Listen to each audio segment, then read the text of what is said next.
James Worley's farm. They searched every single portion of that property, barns and homes, and they did discover. It was at that point in time, as you read in my one, that the mother. Today, the jury heard about Worley's past, his childhood, upbringing, and adult life, giving the jury a master of his craft.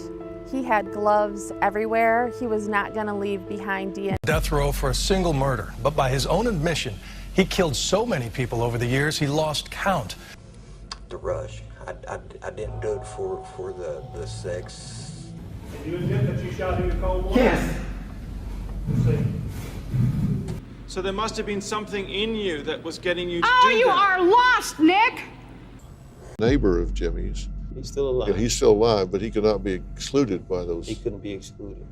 Okay. On death row in Texas is one step closer to getting new DNA testing in his 1996. This case will itself exonerate me. Why? Why are you so convinced? Because all the evidence points. Hopeful. He's very thankful that God has answered his prayers. The Supreme Court has given. Background. Sierra Joffin's life was tragically cut short on July 22, 2016, when she fell victim to a horrifying abduction and slaying in Delta, Ohio. The shocking incident shook the community and left her loved ones in unimaginable pain. Born on February 11, 1996 in Sylvania, Ohio, Sierra was a young woman full of promise. Affectionately known as CE by those close to her, she completed her education at Evergreen High School in 2014. Eager to further her studies and embark on a career path, she pursued human resource management at the University of Toledo's Junior College of Business. Additionally, she dedicated her time to an internship at her uncle's metal stamping business, showcasing a commendable work ethic and a drive for success. Tragically, on July 19, 2016, Sierra vanished without a trace. The heart-wrenching search for her came to a devastating end 3 days later when her lifeless body was discovered near County Road 7 in Delta, Ohio. The cause of her demise was determined to be asphyxiation, a brutal act of homicide that shook the entire community. James Worley's history. James Dean Worley, born on April 8, 1959 in Tacoma, Washington, is a name associated with a string of criminal activities that have left a dark mark on his history. His upbringing and life choices led him down a troubling path, culminating in severe penalties for his actions. Worley's early years were marked by educational struggles and a turbulent lifestyle. He graduated from Evergreen High School in Metamora, Ohio in 1978. His academic performance was notably poor, with a grade point average of only 1.59. Worley attributed this to his involvement in the sale and frequent use of marijuana, which he had been engaged in since the age of 14. This troubled adolescence would set the stage for a series of grave incidents in his adult life. One of the most heinous acts associated with Worley occurred in July 1990 when he ambushed a young woman named Robin Gardner. Gardner was innocently riding her bike in White House, Ohio, when Worley struck her with his truck. He then proceeded to physically attack her using a blunt force to her head and forcibly restrained her with handcuffs. In a terrifying display of aggression, he brandished a screwdriver, threatening her with the words, "I'll slay you if you don't stop screaming." He attempted to abduct her, aiming to force her into his vehicle. Miraculously, Gardner managed to escape, and she was rescued by a passing motorist. Worley was apprehended and subsequently convicted on abduction charges. The court sentenced him to serve a term of 4 to 10 years in prison with a possibility of parole. Shockingly, he served only 3 years behind bars before being granted an early release, a decision he had petitioned for himself. Unfortunately, Worley's criminal activities did not end there. In 2000, he found himself back in the clutches of the legal system after being convicted of cultivating marijuana plants and possessing weapons while on disability, both serious felonies at the time. This led to his return to prison, but once again, he managed to secure an early release in 2002 through his own petition. After regaining his freedom for the second time, Worley embarked on a different path. He established a small business at his residence and obtained a license as a trailer transporter. Despite his checkered past, he appeared to be attempting a semblance of a legitimate livelihood. James Worley's life is a testament to the complex interplay of personal choices, circumstances, and the consequences that follow. His criminal record stands as a stark reminder of the impact one individual's actions can have on the lives of others and the broader community. Worley's story serves as a cautionary tale about the importance of accountability and the need for rehabilitation and support for those who have strayed onto a destructive path. Slaying, investigation, and arrest of Sierra Joffin. On the fateful evening of July 19, 2016, tragedy struck when Sierra Joffin, a young woman with a promising future, was riding her bicycle home from her boyfriend's house. Her boyfriend accompanied her on his motorcycle until they reached County Road 6 near Metamora, Ohio, where they parted ways. As he headed back, concerns grew when Sierra failed to arrive home. Unable to reach her by phone, her worried family promptly alerted the authorities. Later that evening, a grim discovery was made. Sierra's bicycle was found deep within a cornfield, not far from where she was last seen. The county sheriff's observations indicated signs of a struggle, with telltale motorcycle tracks etched through the corn. The gravity of the situation prompted the involvement of the FBI in the investigation. They utilized technology, including her Fitbit activity tracker and smartphone signal, which led them to a location miles away from her abandoned bicycle. It has been a difficult week for Sierra Joffin's family, along with the jurors who have been forced to view those graphics. Who performed the autopsy on Sierra Joffin took the stand today. Many of Sierra's family members left the courtroom. James Worley's farm. They searched every single portion of that property, barns and homes, and they did discover that there was more people in between Robin and Sierra. Three of testimony, still a strong presence of Sierra Joffin's family, her mother in the front row of that courtroom. Inside, they made chilling discoveries. Multiple pairs of women's undergarments, one of which was stained with blood restraints, and a freezer lined with a bloodied carpet. Further incriminating evidence was found on Worley's motorcycle, as well as zip tie restraints and a ski mask in his truck. Forensic analysis revealed Sierra's DNA on duct tape and an inflatable mattress within the barn. Cell phone records placed Worley at the scene of the abduction for an alarming 2-hour duration. Troublingly, he had admitted to a court-mandated therapist that he intended to refine his methods with each subsequent abduction. Subsequently, on July 22nd, just 3 days after Sierra's disappearance, Worley was apprehended on charges of abduction. A spokesperson for the sheriff's office expressed concerns that Worley might fit the profile of a serial offender, potentially harboring additional unidentified victims on his property. Despite extensive searches, no remains were discovered at the site. Tragically, on the same day, Joffin's remains were found in a shallow grave along County Road 7 in Delta, Ohio. The grim details of her tragic demise, including the asphyxiation caused by a makeshift gag, paint a horrifying picture of the events leading to her untimely passing. In rapid, the slaying, investigation, and subsequent arrest in the case of Sierra Joffin paints a harrowing portrait of a young life cut short, and the meticulous efforts of law enforcement to bring her perpetrator to justice. The extensive evidence and disturbing revelations surrounding James Worley underscore the importance of thorough investigative work and the pursuit of justice for victims of heinous crimes. Legal proceedings. Legal proceedings in the case of James Worley unfolded with a series of significant events, beginning with his indictment and arraignment. On August 16, 2016, Worley faced a total of 19 charges, encompassing aggravated slaying, kidnapping, felonious attack, abduction, tampering with evidence, and misuse of a corpse. He was promptly incarcerated without the option of bail. During his arraignment, Worley staunchly entered a plea of not guilty to all charges, setting the stage for what would be a complex and closely watched legal battle. The most severe charge, aggravated slaying, carried the potential for capital punishment, signaling the gravity of the case. Subsequently, the legal proceedings moved forward, albeit with some delays.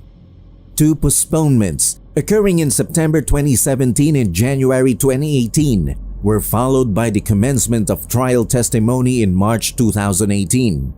The proceedings took place at the Fulton County Common Pleas Court in Wayson, Ohio, under the oversight of Judge Jeffrey Robinson. The prosecution built its case on a detailed narrative of the events leading up to and following Sierra Jofflin's tragic demise. According to the account, Worley's web browsing history revealed a troubling detail: that he had viewed explicit material prior to committing the crime. Anything, obviously, to charge him with in regards to that time period in between. Women. He served time for kidnapping Robin Gardner in 1990, and we've been working for years to find out whether they're known to drive a truck. There are individuals that have been missing from the region. It was at that point in time, as you read in my one, that the mother wrote that he was a master of his craft. He had gloves everywhere. He was not going to leave behind DNA. But, she pretty much begged her not to get in the car, not to go. And, she just watched her get in the car, drive off, and that was the last thing she... That many had was Sierra Joggin sexually assaulted or raped, and she said no. Following her demise, Worley purportedly transported Jofflin's body to the cornfield near his property, where he interred it approximately 2 feet deep, attempting to conceal the heinous act. In stark contradiction to the prosecution's account, Worley maintained his innocence, vehemently denying any involvement in Jofflin's abduction or attack. His defense strategy revolved around an alternative explanation for the evidence discovered in the barn. They asserted that the items, including the underwear, handcuffs, and BDSM-related paraphernalia, were intended for use in a planned erotic adult studio. Worley claimed that the helmet and the other items found near Jofflin's bicycle were inadvertently left behind when his motorcycle broke down. The defense contested the significance of Worley's DNA concentration on the helmet, suggesting it could have been inadvertently transferred. Additionally, they highlighted a witness's account of a man in red shorts, a description incongruent with any recovered evidence on Worley's property, casting doubt on his involvement in the cornfield incident. These arguments formed the foundation of Worley's defense against the grave charges levied against him. Key trial witnesses. The trial of James Worley marked by a roster of key witnesses who played pivotal roles in shedding light on the events surrounding Sierra Jofflin's tragic abduction and slaying. Megan Roberts, a special agent with the Bureau of Criminal Investigation, was one of the prosecution's key witnesses. Her testimony focused on the physical evidence recovered from various crucial locations tied to the case. This encompassed the alleged kidnapping case, Worley's residence, and the area where Jofflin's remains were discovered. Importantly, much of these evidence yielded a mixture of both Worley's and Jofflin's DNA, providing critical forensic support to the prosecution's case. David Morford, a detective with the Toledo Police Department, played a crucial role in presenting digital evidence during the trial. There's an action for wrongful death, and there's also an action for fraudulent conveyance. The aggravating circumstance outweighs the mitigating factors. There can be but one sentence. There's a barn on it that has, unfortunately, bad memories for the family. Today, the jury heard about Worley's past, his childhood, upbringing, and adult life, giving the jury kind of a weirdo most of his life. And we've all known people. For his mother later in his life. She described the moment she learned her brother. In the defense corner, Worley's legal team presented their own witnesses. Two of these individuals were long-standing acquaintances of Worley. The first of these witnesses acknowledged, under cross-examination, that the helmet discovered on County Road 6 near the scene of Joffin's abduction was the same helmet he had purchased for Worley several years prior. This revelation potentially lent credibility to the defense's assertion that the helmet's presence was unrelated to the crime. The second witness, also questioned under cross-examination, provided a glimpse into his shared experiences with Worley. They admitted to partaking in activities involving marijuana use and shared instances of viewing explicit material together. Notably, Worley had expressed an ambition to establish a pornography studio within his barn, where he was concurrently drying marijuana plants. This revelation hinted at the presence of unconventional activities within Worley's property. Additionally, the witness attested that Worley had encountered electrical issues with his motorcycle, but emphasized that it had never left him stranded. These witnesses played instrumental roles in constructing a comprehensive account of the circumstances surrounding Sierra Joffin's tragic fate. Their testimonies provided critical insights into the events leading up to and following her abduction, contributing to the body of evidence upon which the trial's outcome hinged. Verdict and sentencing. Following a thorough trial, the verdict in the case of James Worley was delivered on March 28, 2018. Worley was found guilty of 17 out of the 19 original cases, including aggravating slaying, after a relatively short deliberation period of less than 6 hours.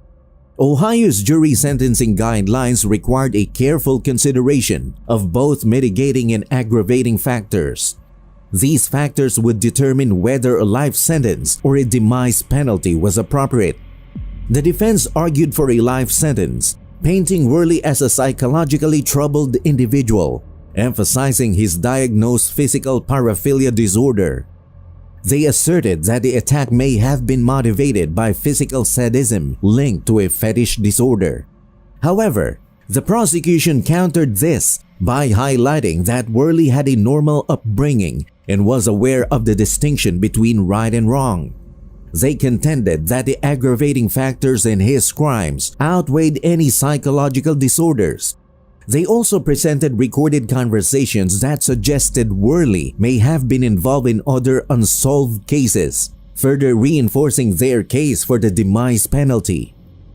Before the sentencing, Worley addressed the court, presenting a lengthy and somewhat disjointed statement. He expressed his belief in his own innocence, suggesting that someone else framed him for the crime. This statement elicited strong emotions from those in attendance, particularly when he referred to Sierra Joffin as a beautiful girl. Ultimately, the jury recommended capital punishment, a decision that Judge Jeffrey Robinson upheld on April 16, 2018. Judge Robinson made it clear that if there were any doubts about Worley's guilt, a life sentence would have been considered. Alongside the demise penalty, Worley received additional prison terms for charges related to the case, totaling 11 years for kidnapping, 8 years for felonious attack, 11 months for possessing criminal tools, and 36 months each for tampering with evidence and having weapons under disability. Since April 19, 2018, James Worley has been confined to Demise Row at the Chillicothe Correctional Institution, bearing the inmate number A743593.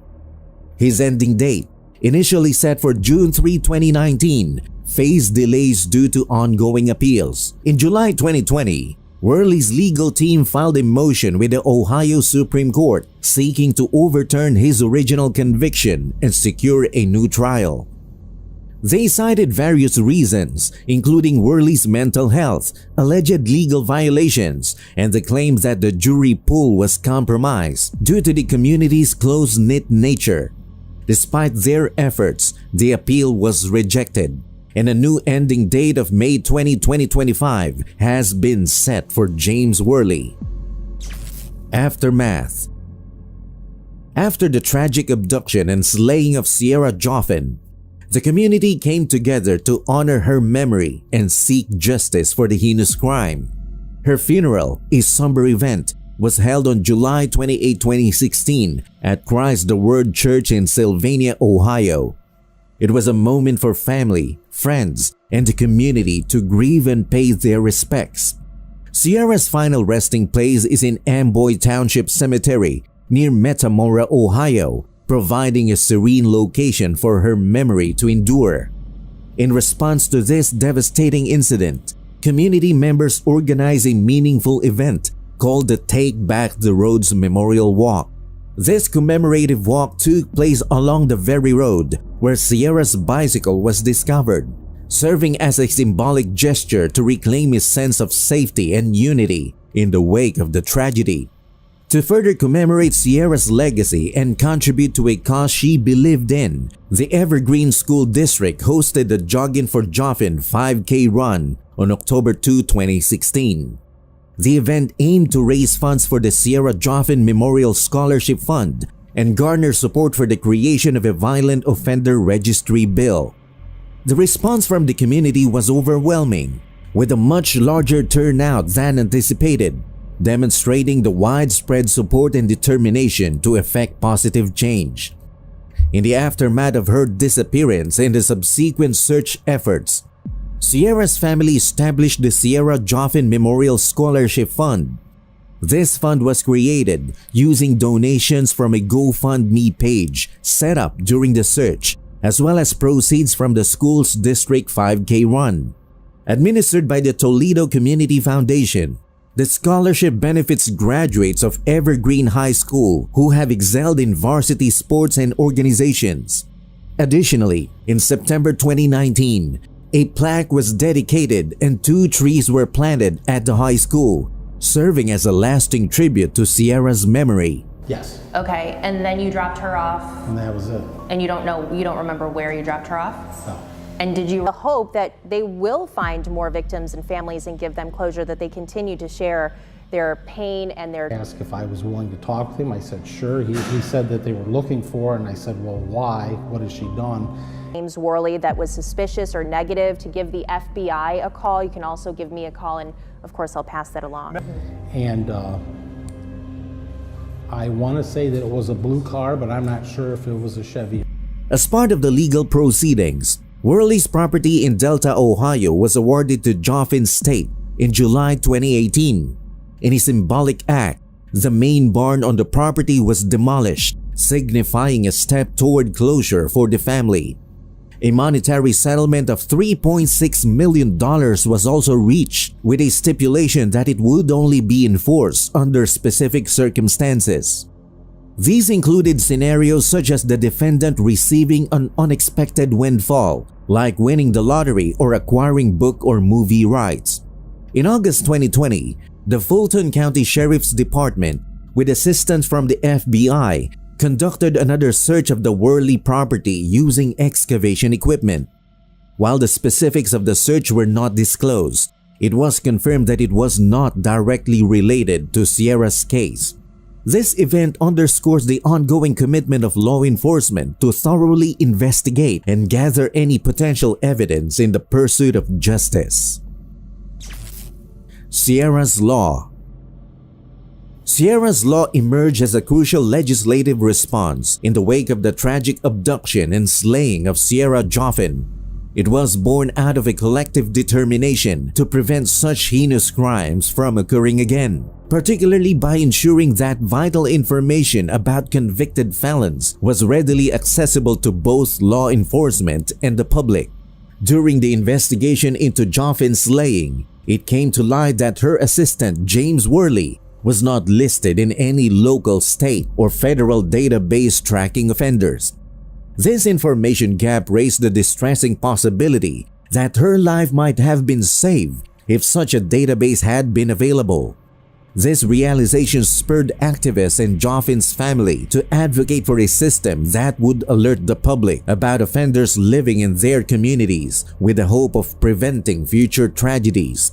seated. There are 12 men and women that are seated on the jury, as well as 6 alternates. I can tell you by taking a look, after listening for some time, Worley said he had love in his heart for the Joggin family and tried to explain that he felt terrible for them. Show of support for Sierra everywhere, with decals on cars and trucks with the words, "We love." Here's hugs and gasps as the family of Sierra Joggin heard the jury recommendation of the death penalty. In November 2017, the rebranded Sierra's Law was introduced to the Ohio Senate as Senate Bill 231. Joffin's mother, a passionate advocate for the bill, addressed legislators in November 2018, urging them to pass this critical piece of legislation. On December 6, 2018, the bill was approved, marking a significant milestone. Governor John Kasich signed it into law on December 19, underscoring the broad support and recognition of its importance in safeguarding communities. The law officially went into effect on March 20, 2019, solidifying its role in enhancing public safety and empowering communities with information to better protect themselves. Sierra's Law stands as a lasting tribute to Sierra Joffin's memory, a testament to the enduring impact one individual's tragic story can have in catalyzing positive change for an entire community. Number 16. Michael Lee Wilson. The Michael Lee Wilson case is a chilling tale of a heinous crime that shocked the state of Oklahoma in 1995. Wilson was involved in the brutal slaying of Richard Yost, a Tulsa convenience store clerk, during a callous robbery that forever altered the lives of those involved. The incident unfolded late one fateful night when Wilson, along with 3 co-defendants, Anthony Bryan, Darwin Brown, and Billy Don Alverson, hatched a sinister plan to rob the store. Armed and filled with ill intent, they stormed into the establishment, terrorizing both customers and employees. In a ruthless act of violence, they shot Richard Yost multiple times, leaving him to die in a pool of his own blood.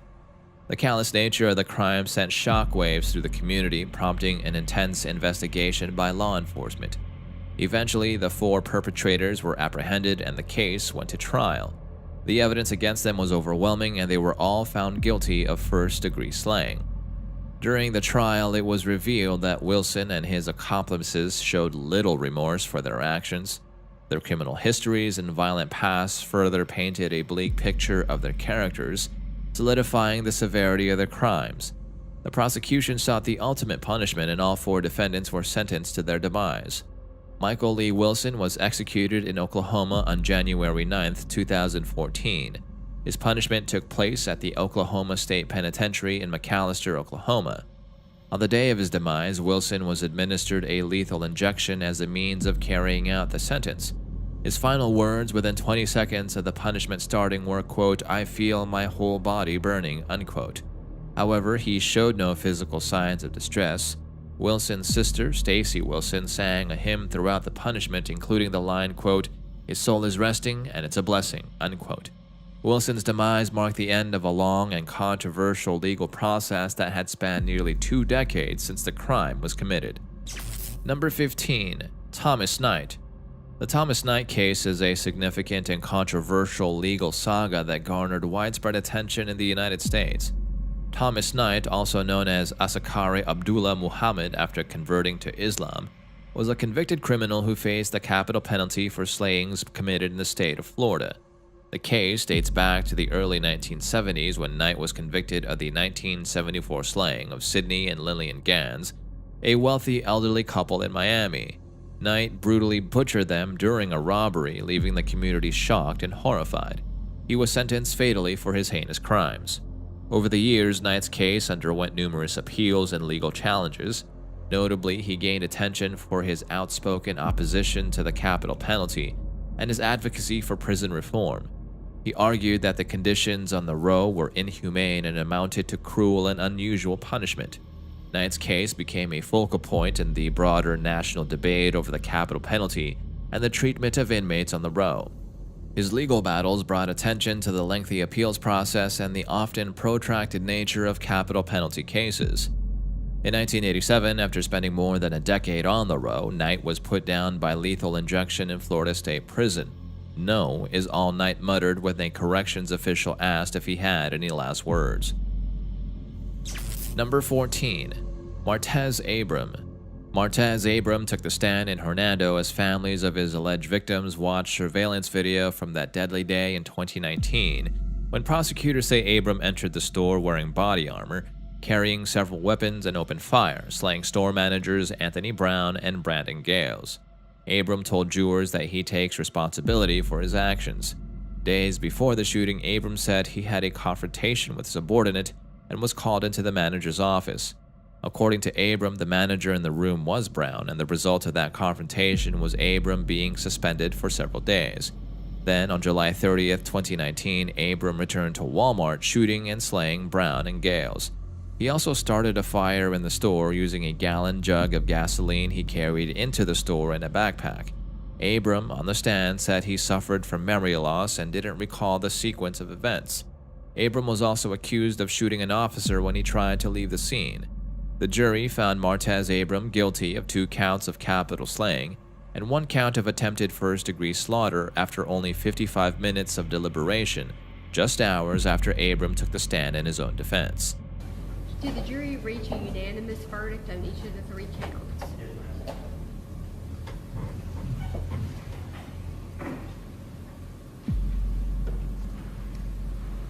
Madam Clerk, if you'll please read the verdicts out loud. Terrell Abram, guilty of capital murder in count 2.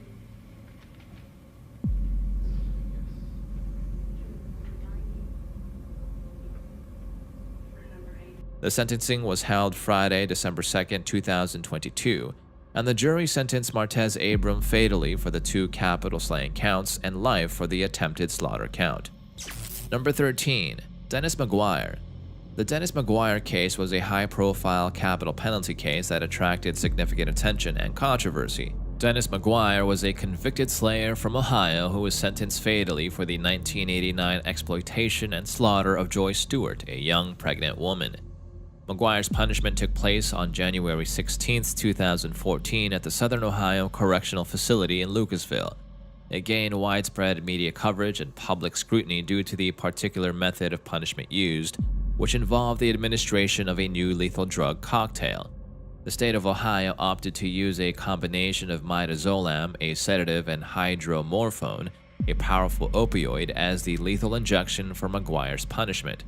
This drug combination had not been used before in a U.S. punishment, and there were concerns about its potential effectiveness and whether it might cause cruel and unusual punishment, violating the 8th Amendment to the U.S. Constitution. During the punishment, McGuire appeared to exhibit signs of distress, gasping, and snorting, which lasted for an extended period before he ultimately completely shut down. "I'm going to heaven, I'll see you there when you come," were Dennis McGuire's last words.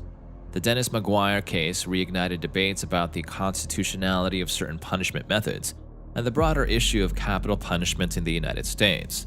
It prompted further discussions about the need for transparency and scrutiny in carrying out the capital penalty, and sparked additional legal challenges to protocols in various states. Number 12. Edgar Tamayo Arias. The Edgar Tamayo Arias case is a notable capital punishment case that drew international attention and raised significant concerns about the treatment of foreign nationals on capital punishment in the United States. Edgar Tamayo Arias, a Mexican national, was convicted of the 1994 slaying of Houston police officer Guy Gaddis. The crime occurred when Officer Gaddis was responding to a disturbance call at an apartment complex. Tamayo, who was in the United States illegally at the time, was arrested by Gaddis and his partner. During the arrest, Tamayo managed to gain control of Gaddis' weapon and shot him in the back of the head, leading to his demise. Tamayo was subsequently arrested and charged with capital slaughter. He was found guilty and sentenced to the end of life in 1995.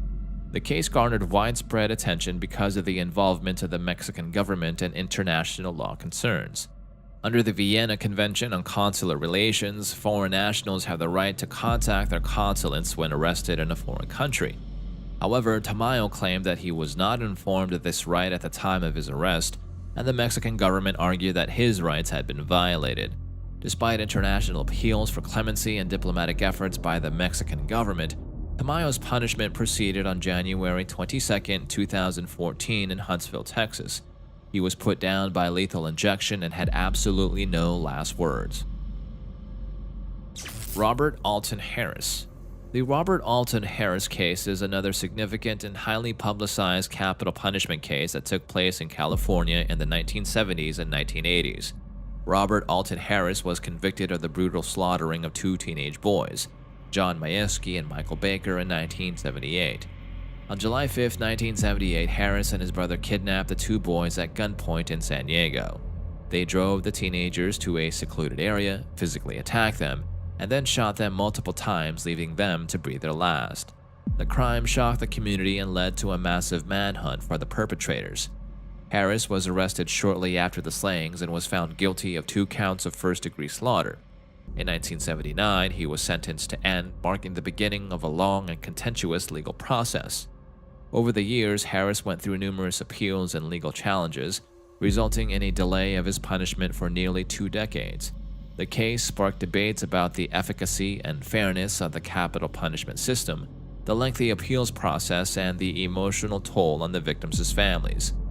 On April 21, 1992, after exhausting his appeals, Robert Alton Harris was finally executed in the gas chamber at San Quentin State Prison. His punishment was the first in California in 25 years and received widespread media coverage. According to Warden Danielle Vasquez, Harris's last words were, quote, "You can be a king or a street sweeper, but everyone else dances with the Grim Reaper," unquote. Number 9. Gerald Lee Mitchell. On June 4, 1985, Gerald Lee Mitchell abducted and shot Charles Angelo Marino and his 15-year-old brother-in-law, Kenneth Fleming, causing Marino to lose his life. Marino and Fleming drove to Lincoln City Park in Houston to purchase marijuana. Mitchell and another man approached Marino's car, a Trans Am, and offered to sell them marijuana. Mitchell and the other man got into Marino's car and directed him to drive to a house. Mitchell left the car to get a shotgun, which he hid in his warm-up pants. When Mitchell returned, the men drove to a dead-end street where Mitchell pulled out the shotgun, demanded the car keys, and tried to force Marino and Fleming into the trunk. When they refused, Mitchell made them walk to a vacant house. Once inside the vacant building, the second man, who had not been an active participant in the abduction, told Mitchell to take Marino's and Fleming's clothing and leave them there. However, Mitchell shot Marino in the chest, Fleming rolled into a ball, and Mitchell then shot him too. An eyewitness identified Mitchell leaving the vacant house. Mitchell was later arrested in possession of Marino's car and told the police that he shot the 2 white boys. Mitchell gave a written confession admitting the shootings but claimed they were accidental. The same day he put down Marino, Mitchell shot and ended life of another man, Hector Manguia, when he refused to give Mitchell a necklace he demanded.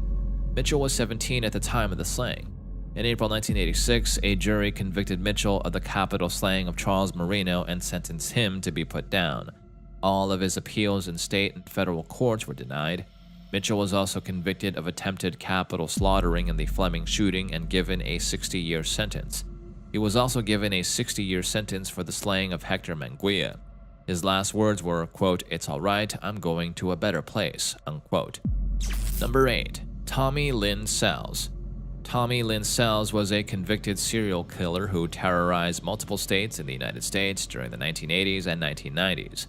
Born on June 28, 1964, Sells was a drifter who drifted from place to place, making it difficult for authorities to track his movements and crimes.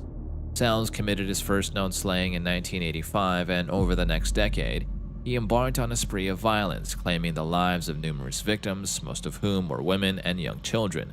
He was known to use various aliases and methods to gain the trust of his victims before attacking them. His crimes were characterized by their randomness and extreme brutality. Death row for a single murder, but by his own admission, he killed so many people over the years he lost count. And what makes a psychopath tick? And as part of tomorrow night's Nightline primetime series, Secrets of Your Mind, who have you killed? Lord, I don't know. It's up there. 50. When I look at you, I look at hate. When you look at me, you know what hate is. Psychopaths are individuals who lack conscience, the lachrymoses that we find in the brains of psychopaths is that there's a structural impairment. It was structurally deformed in the psychopaths. In 1999, Sells was arrested in Del Rio, Texas for the slaying of 13-year-old Kayleen Harris. While in custody, he began confessing to numerous others, claiming responsibility for over 70 slaughters across the United States. Law enforcement officials and investigators were shocked by the extent of his crimes and the number of lives he had taken. Sells faced trial for several of the slayings he had confessed to, and in 2000 he was convicted and given capital punishment in Texas for the slaughtering of 13-year-old Crystal Surlis. Surlis was the lone survivor of an attack in which Sells took life of her friend Kayleen Harris. Crystal's testimony played a crucial role in securing Sells' conviction.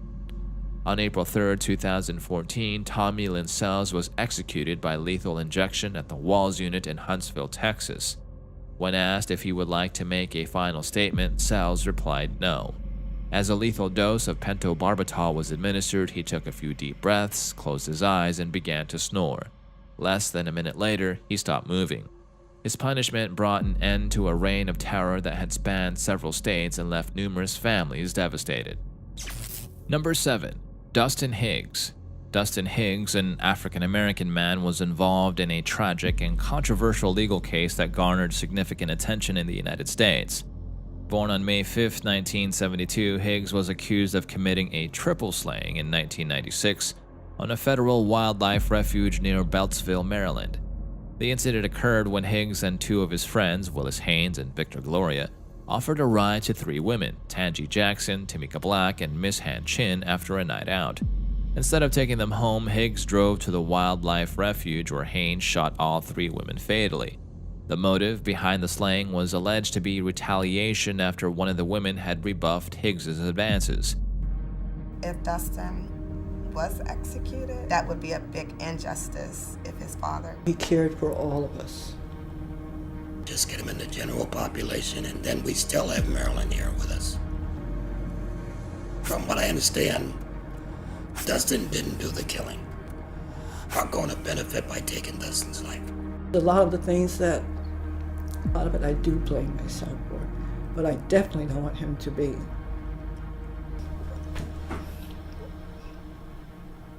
In 2000, Higgs was found guilty of kidnapping and slaying charges by a federal jury.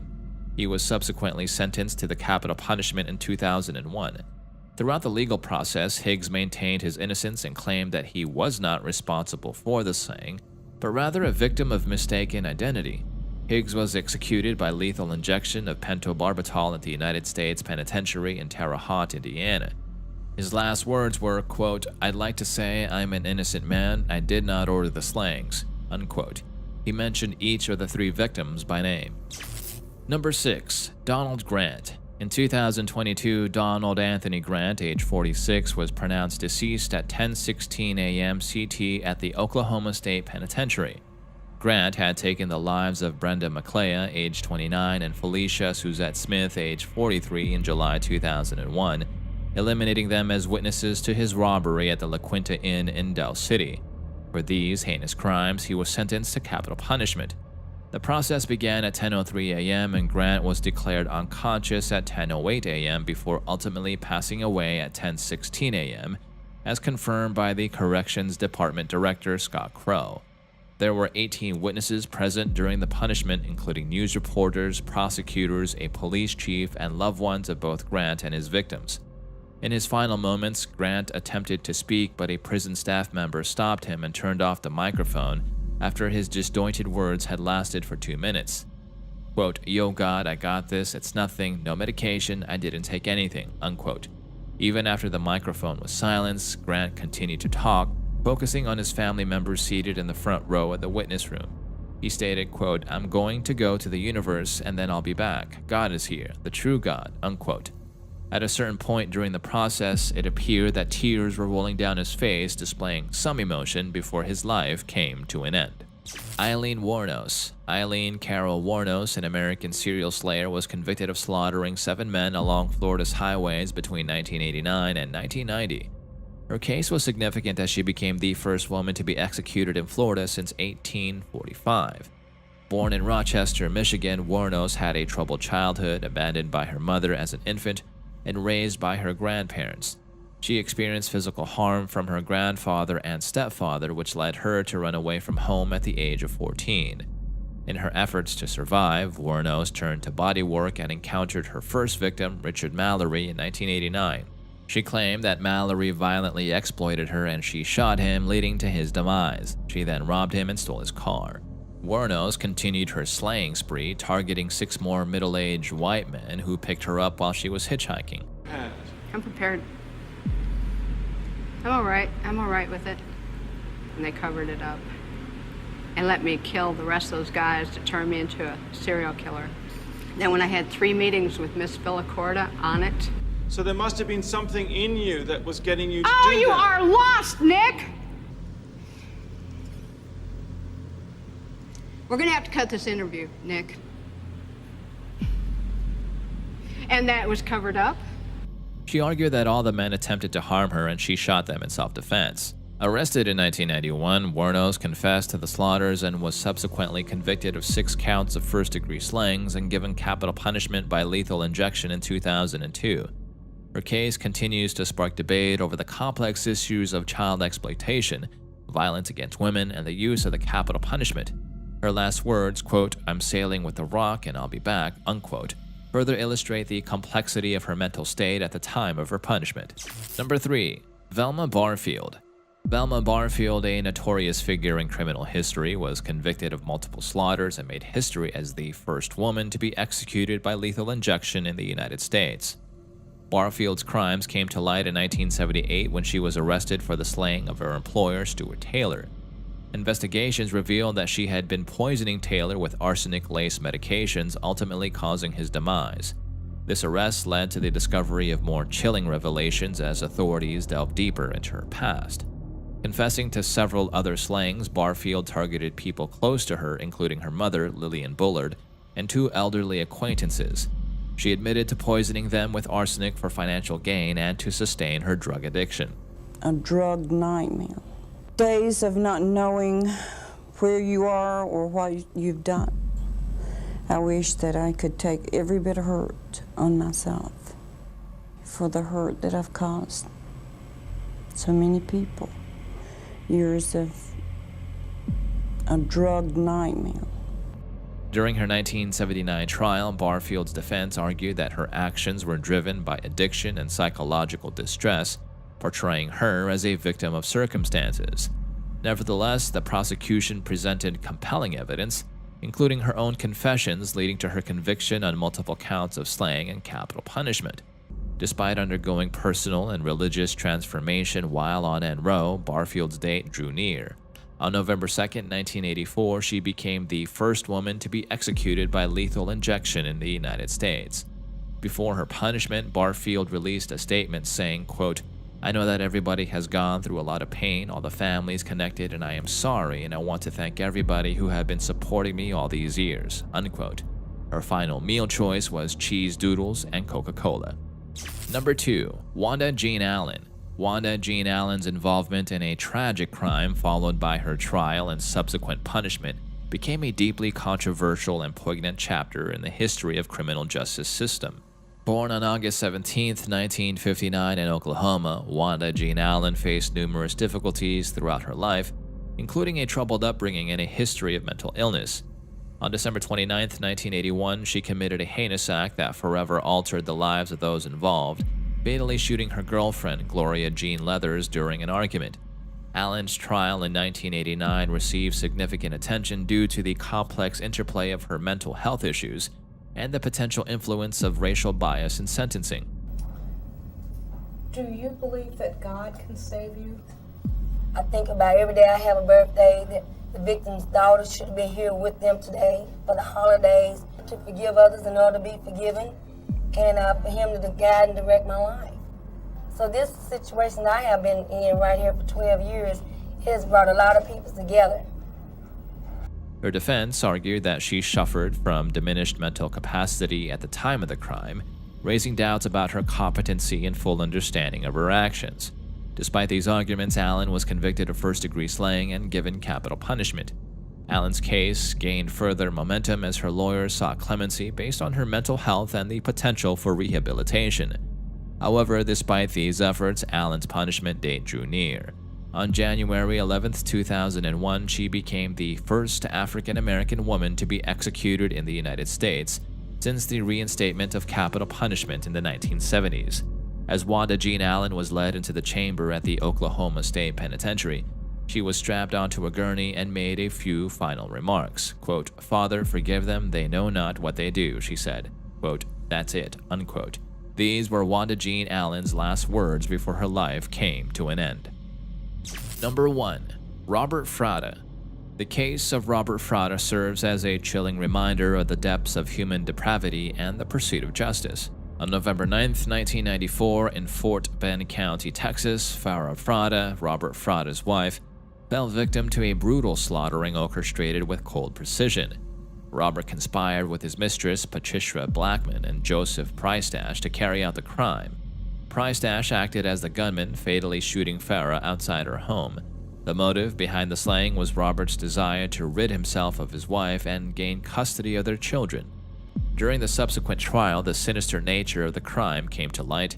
Witnesses and prosecution evidence painted a damning picture of Robert's involvement. Blackman, who had turned against him, testified about their affair and the plot to slay Farah. Key pieces of evidence, including phone records and surveillance footage, further solidified the prosecution's case. In 1996, Robert Frada was found guilty of capital slaying and given capital punishment. Scheduled for 2003, Frada's punishment was delayed due to legal challenges. Justice has prevailed. Freedom has prevailed. The young girl, she still asks for her mother. Mommy, I love you, Mommy. I miss you. That's a lot of torture. That's a hell of a lot of torture. I cannot wait for the day when I see him laying on that table, waiting to get the injection. We'll have only two choices, either life in prison or death by injection. However, on January 29, 2014, after nearly 2 decades of appeals and legal proceedings, Robert Frada was executed by lethal injection. He offered no final words before his punishment. His demise brought closure to a tragic chapter in the lives of Farah's family. The incident. In the late 1990s, a tragic and highly controversial case emerged in the small town of Giddings, Texas, involving a man named Rodney Roddle Reed. Born on December 22, 1967, Reed would become known as an American Row inmate, convicted in 1998 for a crime that shook the community to its core. The story begins with a horrifying discovery of the lifeless body of 19-year-old Stacy Stites in April 1996. Stites was a resident of Giddings, Texas, and her abduction, physical attack, and slaying sent shockwaves through the tight-knit community.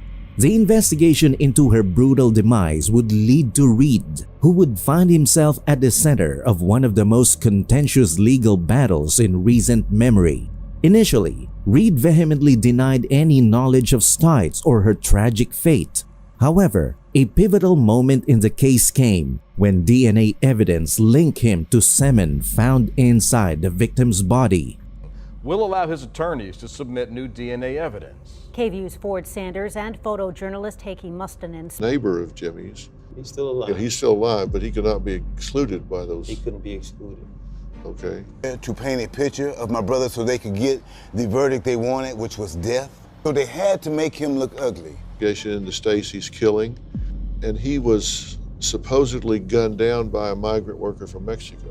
It was at this point that Reed's story attracted the attention of not only Texas state legislators, but also numerous celebrities and public figures from across the nation. Bipartisan support emerged for a stay of Reed's ending. Evidently, the doubts about his guilt were substantial enough to warrant a closer look at his case. On November 15, 2019, the Texas Board of Pardons and Paroles took a significant step by unanimously recommending a 120-day reprieve. This development offered a glimmer of hope for Reed and his supporters. But the roller coaster of legal proceedings was far from over. Later that same day, the Texas Court of Criminal Appeals intervened, indefinitely staying Reed's ending to thoroughly review his claims of actual innocence. The decision to halt his ending marked a pivotal moment in the ongoing struggle for justice in this complex and contentious case. As time went on, new developments continued to emerge. In 2023, the Supreme Court authorized Rodney Reed to seek DNA testing on the weapon, a significant step toward potentially shedding light on the truth of what transpired on that fateful day in 1996. The pursuit of DNA evidence represented a critical turning point in the ongoing fight to uncover the facts and determine Reed's actual innocence or guilt. In essence, the case of Rodney Reed is one that continues to captivate public attention and spark passionate debates about justice and the criminal justice system. It is a story marked by a troubling mix of evidence, allegations, and doubt, with Reed's life hanging in the balance. The events leading up to his conviction, the doubts that have since arisen. While the ultimate truth of what transpired on that fateful day in 1996 remains elusive, the efforts to seek justice for all involved continue. Early life. Reed's family background was rooted in Texas, where his father, Walter, hailed from Bastrop and had proudly served in the Air Force as a veteran. His mother, Sandra, pursued a career in nursing, reflecting a dedication to the well-being of others. Reed grew up in the Lone Star State alongside his 6 brothers. His formative years saw him attending Searcy High School in Wichita Falls, Texas. Here, Reed's passion for sports was evident as he became an integral part of the school's football team. Notably, he didn't limit his athletic pursuits to just one discipline. Reed also ventured into the world of boxing, where he achieved an impressive feat by becoming a state Golden Gloves champion. Slaying of Stacy Stites. Stacy Stites, a 19-year-old resident of Giddings, Texas, was found lifeless on April 23, 1996. Police had received a call at 3:11 p.m. that her unidentified body had been discovered in some bushes near a dirt road behind Bastrop High School in Bastrop, Texas. A pickup truck that belonged to Stites' fiancé that she regularly drove to work had been found earlier, parked at the school nearby. The authorities determined that Stites had been beaten, sodomized, and physically attacked before being strangled to demise with her belt sometime between 3 and 5 a.m. When discovered in the bushes, Stites was wearing a black bra and jeans. Part of the belt that had been used to slay her was found near her body, and the other part of the belt was found near the truck. Her body had been partially burned, and her shirt was found nearby. Stites had lived in Giddings with her fiancé, a local police officer, Jamie Fennell Jr., whom she has scheduled to marry in 3 weeks. Her fiancé said he saw her around 3 a.m. after the couple showered together and she left for work.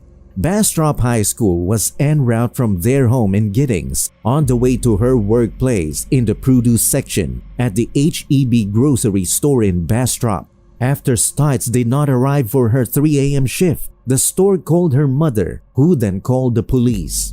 H-E-B offered a $50,000 reward for information leading to the capture of her slayer, but it went unclaimed. On July 12, 1996, an anonymous woman called the authorities once and said she believed that her son may have been with Stites in the hours before she was laid, but the call could not be traced. Stites was buried in her hometown of Corpus Christi on April 26, 1996. Her brother never recovered from her demise and died by self-hurt in 1997. Arrest and trial. The case against Reed was built upon a series of events and pieces of evidence that seemed to point directly at him as the perpetrator of a heinous crime. However, as the details of the case emerged and the legal proceedings unfolded, questions and doubts would arise, casting a shadow of uncertainty over Reed's guilt or innocence. The tragic tale began with the slaying of Stacy Stites, a 19-year-old woman who was found brutally slain in April 1996. Her lifeless body had been discovered in a remote area near Bastrop High School. The authorities were immediately faced with a gruesome crime scene, and their quest for justice began in earnest. As investigators delved into the case, they uncovered a shocking revelation. DNA evidence extracted from 3 sperm samples found in Stacy's private organ and saliva on her chest seemed to match Rodney Reed's DNA profile. The discovery of this DNA connection sent shockwaves through the community. Rodney Reed was not an unfamiliar name to local law enforcement. He had previously been involved in criminal activities and had his DNA on file due to an alleged physical attack case involving a woman with intellectual disabilities in May 1995. With this history, Reed quickly became a prime suspect in the slaying of Stacy Stites. Reed's connection to the case didn't stop with the DNA evidence. Suspicion grew even stronger when authorities began drawing parallels between Stites' slaying and another terrifying incident that occurred 6 months later. On November 9, 1996, a young woman named Linda Schluter found herself in a terrifying predicament. She had agreed to give a ride to a man she had met at a drive-up payphone, only to be attacked when she dropped him off. The assailant threatened to slay her if she didn't comply with his demands for physical intimacy, but fled the scene upon seeing approaching car lights, taking her vehicle with him. Lawmakers agree Rodney Reed's case needs to be considered again, and along with celebrities, they're asking... On death row in Texas is one step closer to getting new DNA testing in his 1996 case heard, and now his defense team is busy preparing to go back to the Fifth Circuit to make their case for new DNA. She's a white woman, and in their view, there is no reason or business that he should be with a white woman. Been very emotional for both families involved. JLo Washington has their reaction. According to Tanner, DNA evidence had been collected from 15 suspects, including Stites' fiancé and individuals who had allegedly confessed to or boasted about the slaying. However, DNA testing had eliminated all suspects except Reed, firmly establishing him as the source of the semen found on Stites' body. The prosecution faced another challenge in their case against Reed. They could find no one who would attest to a romantic relationship between Reed and Stites, including her own family. Stites' mother and sister, when questioned, denied any knowledge of such a relationship. The defense, too, was unable to produce witnesses who could testify to the alleged affair. Furthermore, Stites' mother claimed that her daughter and her fiancé appeared to be happy and in love, contradicting the defense's narrative. In a startling revelation that came to light in 2021, prosecutors disclosed that 3 co-workers of Stacy Stites had given statements to the police suggesting that Reed and Stites did indeed know each other and appeared to be close. This critical evidence, which could potentially have influenced the outcome of the trial, had not been presented during Reed's initial trial in 1998. The prosecution continued to assert their theory of the case. They speculated that Reed might have ambushed Stacy Stites at a railroad crossing or a stoplight on her way to work on the morning of the slaying. Despite the absence of direct evidence linking Reed to the crime beyond the DNA match, the prosecution was confident in their case. On May 18, 1998, Rodney Reed was convicted of the slaying of Stacy Stites after a jury deliberation lasting 6 hours. The verdict brought relief to Stites' family and friends who had yearned for justice to be served. However, for Reed's family, it was a moment of despair as they firmly believed in his innocence. The legal proceedings didn't end with a conviction. On May 28, 1998, Reed was sentenced to demise following a 4-hour deliberation. During the sentencing phase, prosecutors argued that Reed posed a future danger on his history of similar charges, making the case for the capital punishment. To bolster this argument, the prosecution brought forward women whom Reed had allegedly physically attacked: Linda Schluter, a 12-year-old girl, the intellectually disabled woman from the 1995 case, and a woman named Vivian Harbottle, all of whom testified that DNA evidence linked Reed to their attacks. The trial had come to a conclusion, and Rodney Reed had been found guilty and was given capital punishment. The legal battle, however, was far from over. In the years that followed, the case would continue to evolve as new evidence emerged and doubts about Reed's guilt began to take root. The case of Rodney Reed is a complex and contentious one, marked by a web of DNA evidence, allegations of a clandestine relationship, and questions about the impartiality of the legal proceedings.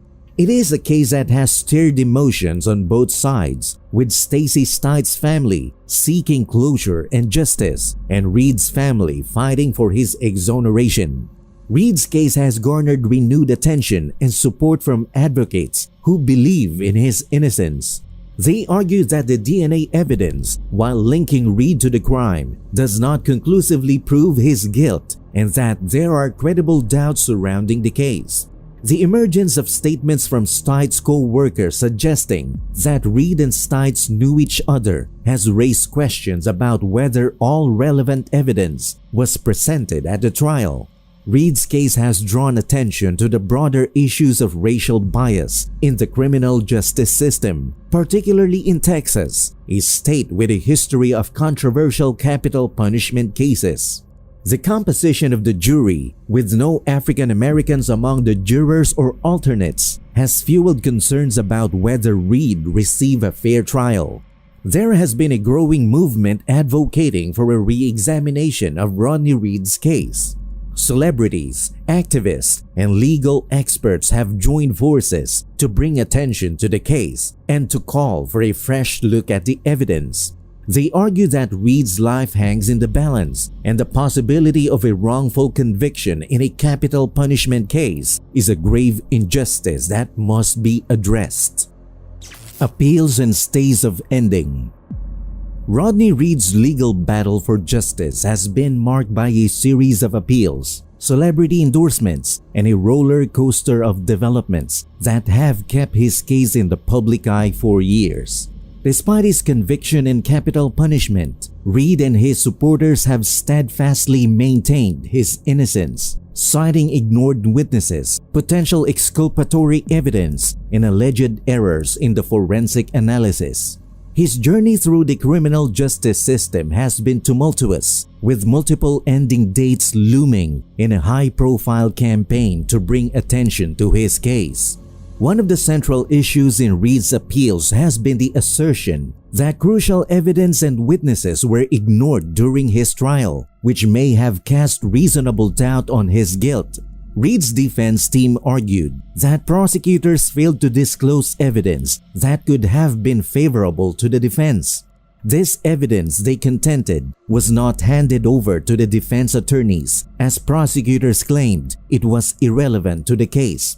Such allegations of prosecutorial misconduct are significant in any legal battle, especially in a capital case where a man's life hangs in the balance. Another key point of contention in Reed's case has been the weapon, a broken belt that was used in the crime. Reed's defense team argued that the belt had never been tested for DNA evidence.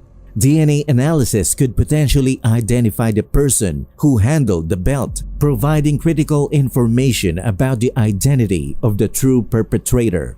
The untested piece of evidence became a symbol of the unanswered questions surrounding the case. Amidst the legal wrangling, Reed's case caught the attention of the Innocence Project, an organization dedicated to exonerating wrongfully convicted individuals through DNA testing and legal advocacy. Reed's legal battle took a dramatic turn when he was scheduled for ending on January 14, 2015. This case will itself exonerate me. Why? Why are you so convinced?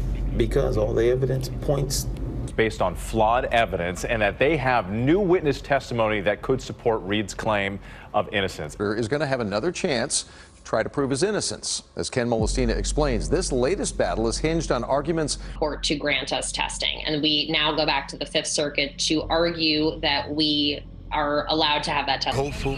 He's very thankful that God has answered his prayers. The Supreme Court has gave for our family to be able to move on. It's torturous for victims' families to have to continue to read. Amidst the growing pressure and mounting evidence pointing to the need for a re-evaluation of Reed's case, a bipartisan group of 16 Texas state senators petitioned Governor Abbott to stay the capital punishment. They cited the emergence of new potentially exculpatory evidence as grounds for their request. On November 15, 2019, the Texas Board of Pardons and Paroles unanimously recommended that Reed be granted a 120-day reprieve. Later that same day, the Texas Court of Criminal Appeals indefinitely stayed Reed's ending to thoroughly review claims of Brady violations, false testimony, and actual innocence.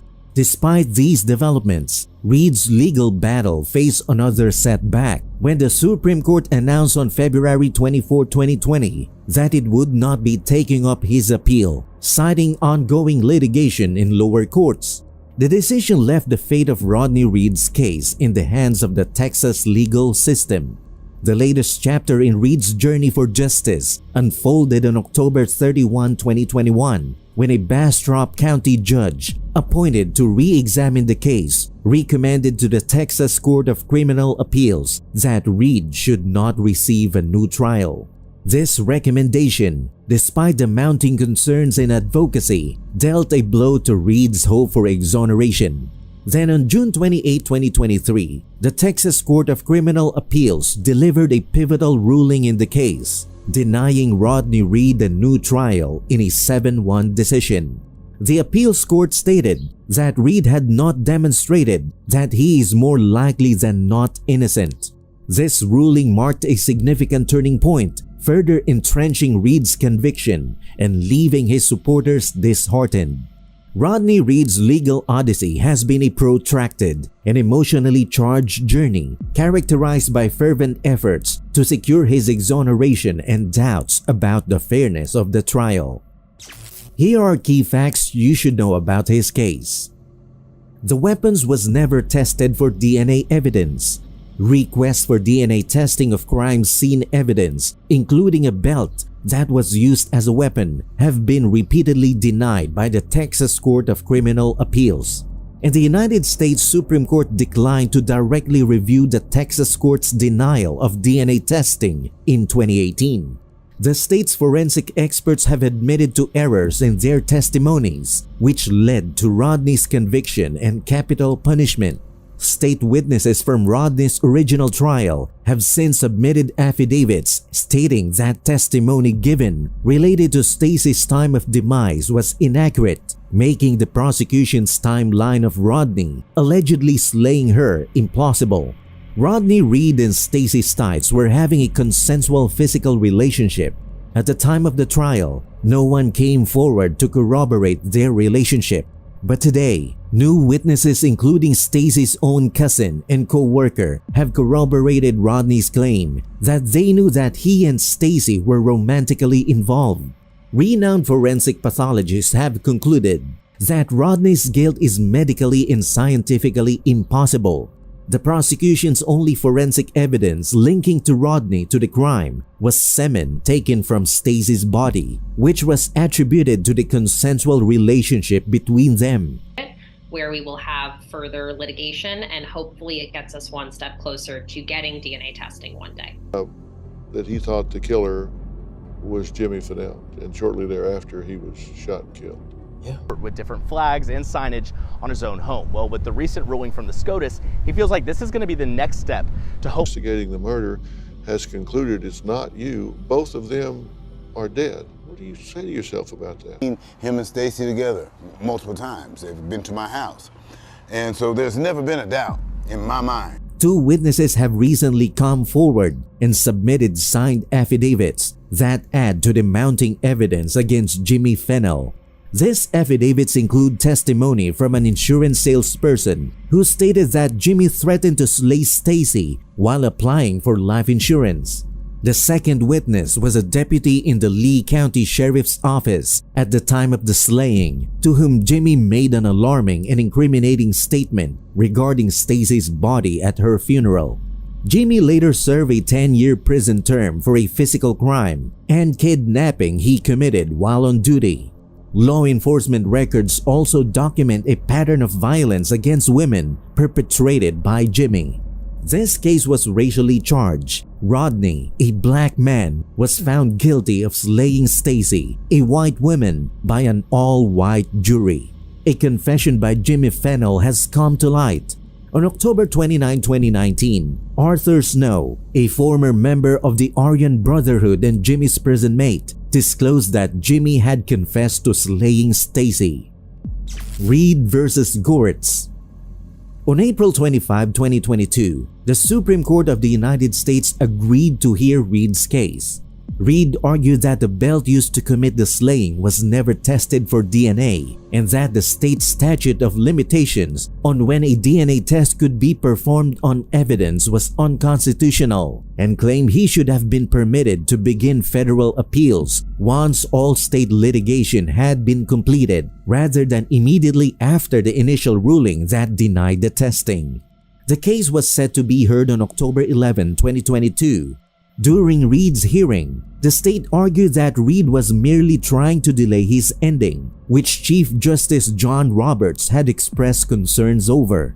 Other justices, including Neil Gorsuch and Elena Kagan, questioned Texas Solicitor General Judd Stone's view that Reed had filed his appeal too late. On April 19, 2023, SCOTUS sided with Reed on the statute of limitations question in a 6-3 decision. In popular culture, Reed was the subject of the 2006 documentary film State vs. Reed and a 2018 episode of the CNN series Rose Stories.